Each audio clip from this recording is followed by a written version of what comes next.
cruises are supposed to feel like a dream. Endless ocean views, bottomless buffets, and someone else making your bed every day. But despite all the luxury and convenience, it's surprisingly easy to waste your most valuable resource on board, your time. You spend months planning the perfect cruise and thousands of dollars booking it, only to lose hours standing in lines, wandering the ship aimlessly, or trying to sort out preventable problems at guest services. The good news? With just a few insider tips, you can avoid the most common time-wasting mistakes and actually spend your cruise doing what you came to do. Relax, explore, and have fun. Embarkation Day is like the opening scene of a play. If you miss your cue, you might spend the rest of the act trying to catch up.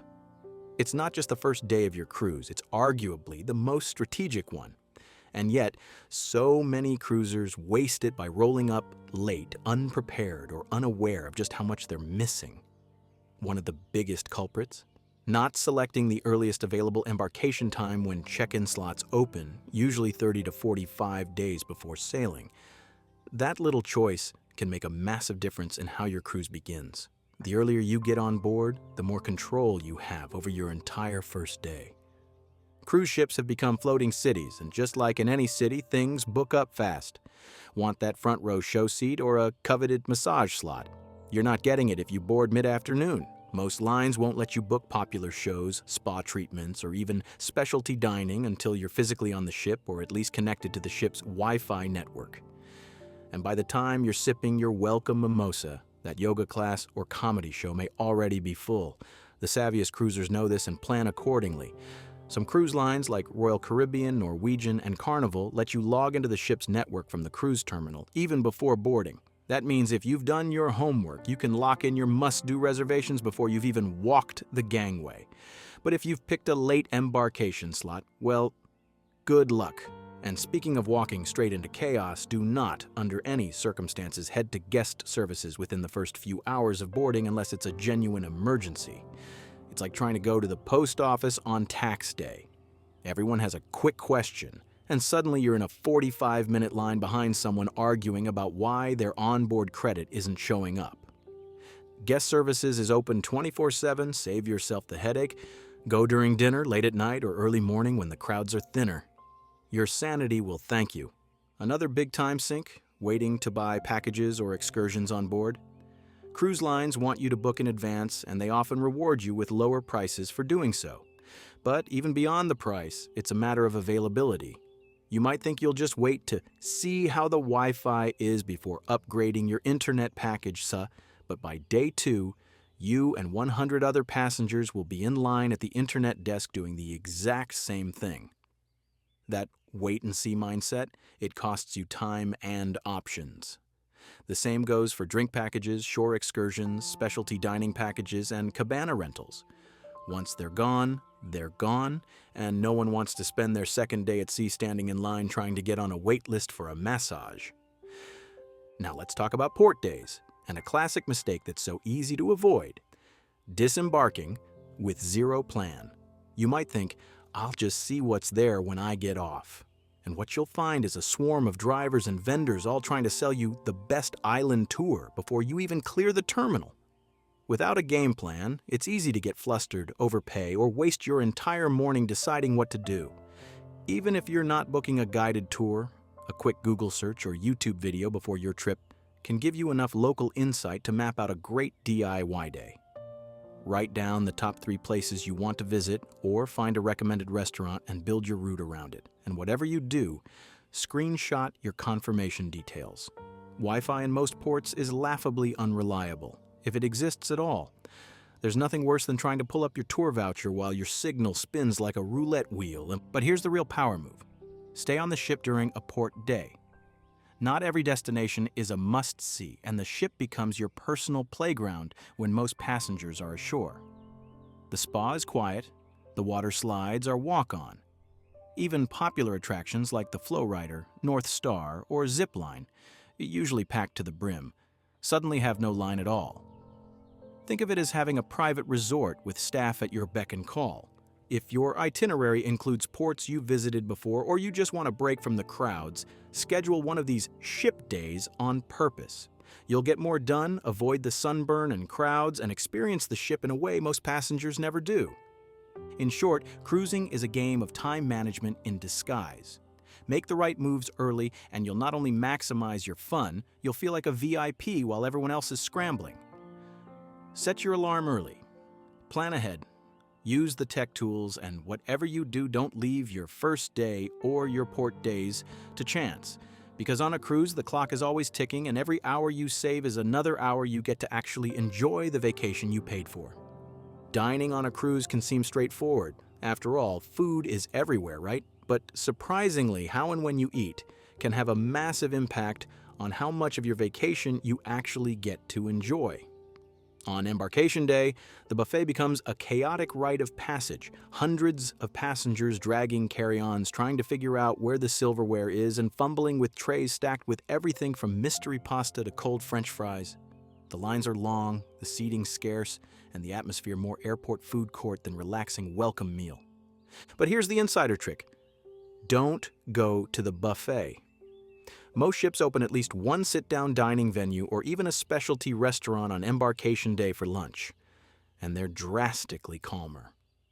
A 2023 Cruise Critics survey found that over 70% of first-day passengers defaulted to the buffet simply because they didn't know alternatives existed.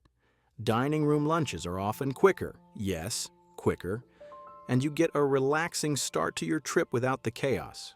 The menu is usually simple, burgers, salads, pasta, but the food is fresh and the service personal. It sets the tone for the cruise in a way that the buffet chaos simply can't. On regular days, meal timing matters. If you've chosen anytime dining or my time dining, think strategically. Peak dinner times, typically 6:30 p.m. to 7:30 p.m., are when most passengers want to eat, meaning longer wait times and slower service. If you're seated before 6 or after 8, you'll breeze right in and get more attentive service. Alternatively, booking a traditional dining time, like 6 p.m. or 8:30 p.m., means no waiting at all. You just show up and eat. No fuss, no pager, no hovering around the entrance hoping a table frees up. On megaships like those from Royal Caribbean and Norwegian that can save you 30 to 45 minutes every night. Port days with early excursions can throw another wrench into your schedule. Here's where room service becomes your best friend. Many cruise lines still offer free continental breakfast delivered to your cabin, and even if there's a $4 to $5 delivery fee, it can save you serious time. You're not waiting for an elevator. You're not competing with a dozen other families for the last clean table at the buffet. You're sipping coffee and eating toast on your balcony while the ship glides into port. That's not just time saved, that's vacation elevated. Another commonly overlooked time sink, paying with cash instead of linking a credit card to your onboard account. If you go the cash route, you'll need to line up at guest services multiple times to deposit money, to check your balance, and again, to settle your bill on the final night. Some cruise lines have even reported 20 to 30-minute wait times during peak guest service hours. By contrast, linking a credit card automates your charges, gives you real-time balance tracking via the app or your stateroom TV, and lets you walk off the ship at the end of your cruise without a financial pit stop. Plus, you still get alerts and can dispute charges if needed, just with way less hassle. And let's be real, getting lost on a cruise ship happens to everyone. Ships like Royal Caribbean's Wonder of the Seas span over 1,100 feet and house nearly 7,000 people. That's larger than the Eiffel Tower is tall. It's a city at sea. You could spend your first 3 days wandering from bow to stern just trying to find the gym. Spend part of your embarkation afternoon exploring. Use the deck plans in the app or near the elevators. Learn how to get from your cabin to the dining room, the theater, and the pool using the shortest routes. Many ships also use color-coded stairwell carpet, green for forward, blue for midship, red for aft, which can help you quickly orient yourself without checking a map every 2 minutes. The faster you get your bearings, the more time you free up for actual vacationing. And here's a time-saving hack seasoned cruisers swear by. Document your perks. Future cruise credits, onboard credits, drink packages from travel agents, loyalty perks. They're amazing when they show up, but they don't always populate in your account right away. Bring printed proof or screenshots of every perk you expect to receive. It turns a 30-minute argument at guest services into a 2-minute correction. In the high-stakes world of cruise time management, that's a win.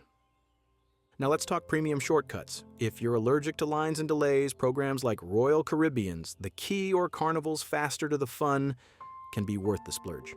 These typically cost between $40 to $80 per person, but offer priority boarding, early access to staterooms, reserved theater seating, and dedicated debarkation lanes. On a 7-day cruise, that can easily save you 2 to 4 hours total in waiting time. Time better spent sipping drinks, not standing in line, and if you're really ready to skip the crowds, book a suite.